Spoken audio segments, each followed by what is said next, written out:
तो वही सबसे भी पहले कर लेते हैं। लेकिन अविनीत, आपके पास आना चाहेंगे, आपको क्या लगता है प्राइसेस क्या जा रहे हैं और आपकी क्या सेंस है, किस तरह के ट्रेंड्स फिलहाल अब यहाँ पर चांदी में हैं? जिस हिसाब से चांदी का जो हमने लास्ट 2 या 3 वीक्स में सॉरी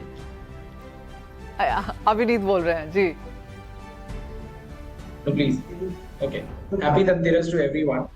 चांदी की प्राइसेस की अगर हम बात करें तो मैं ये देखता हूँ कि अगर हम 3 से 12 महीने की बात करें शॉर्ट टर्म की, तो ये काफी वॉलेटाइल रहेगा। अगर फेड रेट्स कट नहीं करता है या टाइम लेता है तो करेक्शन आ सकता है। बाइंग ऑन एवरी डिप बनती है शॉर्ट टर्म के अंदर।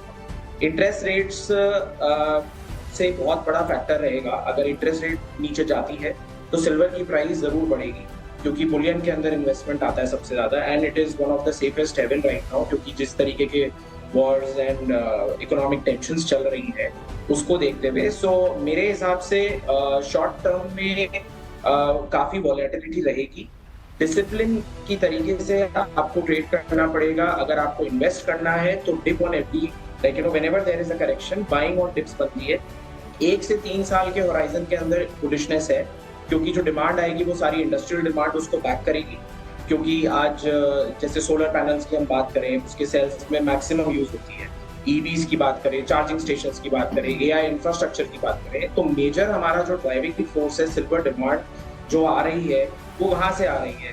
Packing, jewellery, bars, coins is another part of it, but majority जो शॉर्ट सप्लाई हो रहा है, अगर हम डेफिसिट देखें तो उसी की वजह से हो रहा है। ऑलमोस्ट 650 मिलियन आउंसेस का हमारा 21 से 24 का डेफिसिट है, फिजिकल डेफिसिट, जिसकी वजह से हमारी स्पॉट बढ़ गई एंड फ्यूचर केस में इस बार नीचे हुआ है।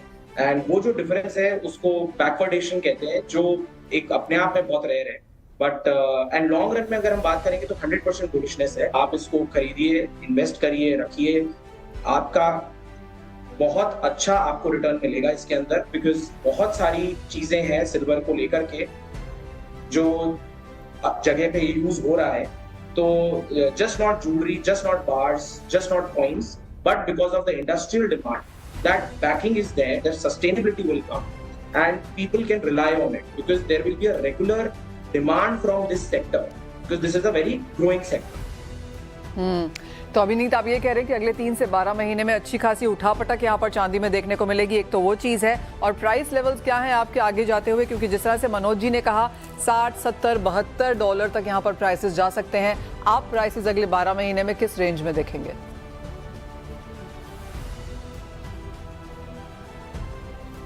मैं प्राइस की बात करूं तो मैं उनसे अग्री करता हूं। $60 to $70 तक जा सकता है वॉलेटिलिटी में। नीचे में $33 का अगर हम बात करें तो अगर वो ब्रेक होता है तो it can go down till 25, 24 also, but 33 पे बहुत रेजिस्टेंस है, बिटवीन 31 to 33, एंड ऊपर में if it crosses 70 then it can go up till 85, 90।